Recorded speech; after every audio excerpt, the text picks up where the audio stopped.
It was a late Friday evening, and the house was unusually quiet. My parents had gone out for dinner, leaving me alone to enjoy the peace. I had planned a cozy night with a book, a cup of tea, and the comfort of my favorite blanket. The dim glow of my bedside lamp illuminated the room, casting soft shadows on the walls. I had just settled in when I heard the faint creak of the floorboards outside my door. Initially, I dismissed it. The house was old, and it made noises all the time. But then, there was a soft knock on my door. My heart skipped a beat. I wasn't expecting anyone, and the sound felt oddly out of place in the stillness of the night. "Who is it?" I called, trying to keep my voice steady. "It's me," came the reply. It was my brother, Jake. Jake and I were close, but he rarely visited my room unless he had a specific reason. I got up and opened the door to find him standing there, his hands stuffed in the pockets of his hoodie. His expression was a mix of hesitation and curiosity. "What's up?" I asked, stepping aside to let him in. "Nothing much," he said, shrugging as he walked in and sat on the edge of my bed. "Just felt like hanging out. Is that okay?" "Of course," I replied, though I was a little surprised. Jake usually preferred the company of his friends or his video games over spending time with me. He glanced around my room, his eyes lingering on the book I had been reading. "What's that about?" he asked, pointing to it.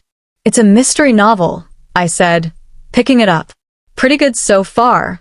"Cool," he said, though his tone suggested he wasn't particularly interested. He leaned back against the headboard, looking uncharacteristically contemplative. "Everything okay?" I asked, sitting down next to him. He hesitated for a moment before speaking. "Yeah, I guess. Just been feeling a little off lately. You ever get that?" I nodded. "All the time. Want to talk about it?" He looked at me, his eyes searching mine for a moment before he sighed. "It's nothing major. Just school stuff, friends, you know. Feels like there's a lot going on, and I don't know how to keep up." I could tell he was downplaying it, but I didn't press him. Instead, I said, "I get it. It can be overwhelming sometimes. But you're doing great, Jake. You're smart and capable, even if it doesn't feel like it right now." He gave me a small smile. "Thanks. It's just nice to talk, you know? Sometimes it feels like no one's really listening." "I'm always here," I said. "You know that, right?" He nodded, his smile growing a little. "Yeah, I know." We sat in silence for a while, the kind of comfortable silence that only siblings can share. Eventually, he started talking about a new video game he was excited about, and I found myself laughing at his animated descriptions. It felt good to see him relax. Before long, the clock struck midnight. Jake stretched and stood up.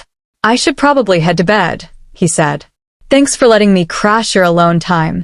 "Anytime," I said, walking him to the door. "Don't be a stranger, okay?" He grinned. "I won't." "Night, sis." "Night, Jake." As he left, I couldn't help but feel a warm sense of gratitude. It wasn't often that Jake opened up, and I was glad he'd chosen to do so with me. The house was quiet again, but this time, it felt a little less lonely.